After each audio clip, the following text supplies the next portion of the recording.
देखिए, मैं आपकी बात समझ रहा हूँ। जो चरखा दाव की बात कर रहे हो। देखिए, ये राजनीति है और ये चुनाव हो रहा है संविधान बचाने के लिए, लोकतंत्र बचाने के लिए। और अगर चरखा दाव की बात करें तो क्या नौजवान नहीं जानता उनके साथ जो धोखा हुआ, या चरखा दाव बोलोगे कि जिन्हें पक्की नौकरी मिलनी थी वो अग्निवीर से संतुष्ट हो रहे हैं, और उनकी गरीबी का और उनकी बेबसी को एक्सप्लॉइट कर रही है बीजेपी। अच्छा, कौन नौजवान स्वीकार करेगा मुजफ्फरनगर, मेरठ, बागपत, गाजियाबाद जो सबसे ज़्यादा फौज में नौजवान जाता था? क्या इसका कोई जवाब है चरखा दाव बोलने वालों के पास?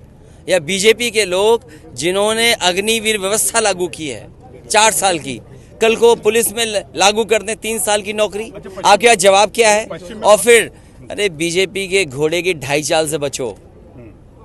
बीजेपी के जो घोड़े की 2.5 चाल है ना, उससे बचो। बीजेपी किसी की नहीं है। जिन किसानों से वोट लिया और ये कह करके आय दोगुनी होगी, उनके लिए 3 काले कानून लाए गए। और प्रधानमंत्री यहीं कहीं कह रहे थे कि देश का और दुनिया का सबसे बड़ा भंडारण व्यवस्था की है।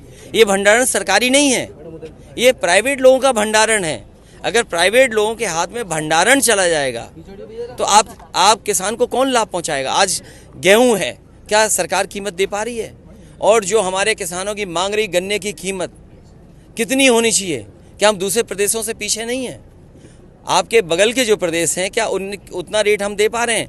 तो इसलिए इन बातों में कुछ नहीं रखा। राजनीति है किसानों को अधिकार दिलाने के लिए, राजनीति है नौजवानों को नौकरी और रोजगार दिलवाने के लिए। राजनीति चरखा दाव के अपने गुण दिखाने के लिए नहीं है, अपनी कमी छिपाने के लिए नहीं है। अरे हम तो वो लोग हैं जो सम्मान देते हैं। बीजेपी कह रही है कि आप हताशा में घर में बैठ गए। देखिए, समाजवादी पार्टी ऐतिहासिक परिणाम के साथ इस बार जीतेगी उत्तर प्रदेश।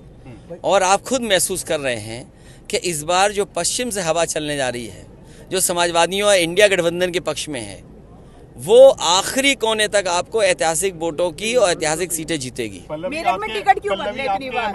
अरे बदला इसलिए कि हमें जीतना है। और आप ये बताइए, अरे आपको सवाल ही नहीं पूछना चाहिए था, आपको ये पूछना चाहिए कि बीजेपी के लोग कैसरगंज से लोकसभा के प्रत्याशी क्यों नहीं तय कर रहे हैं? क्योंकि यहाँ की आप बताइए ना, क्यों नहीं तय कर पा रहे? जो सवाल हमसे पूछ रहे हैं छेड़छाड़ करने वालों के साथ, वो मैं कुछ नहीं कहना चाहता। ये सवाल बीजेपी से पूछना चाहिए कि आखिरकार कुछ सीटें बीजेपी क्यों नहीं तय कर पा रही है। और फिर आप बताइए, आय दोगुनी होगी किसानों की, क्या यहाँ का नौजवान स्वीकार करेगा अग्निवीर?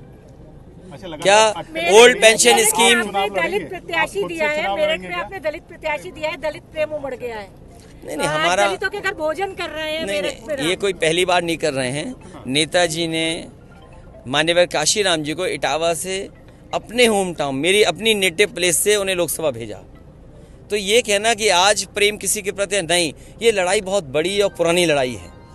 जो कभी लड़ाई चौई चंद सिंह जी लड़ते थे, उनका सम्मान ये था कि हर जाति बिरादरी के लोग उन्हें अपना नेता मानते थे। भैया आप चुनाव लड़ेंगे? तारीख तो आने दो।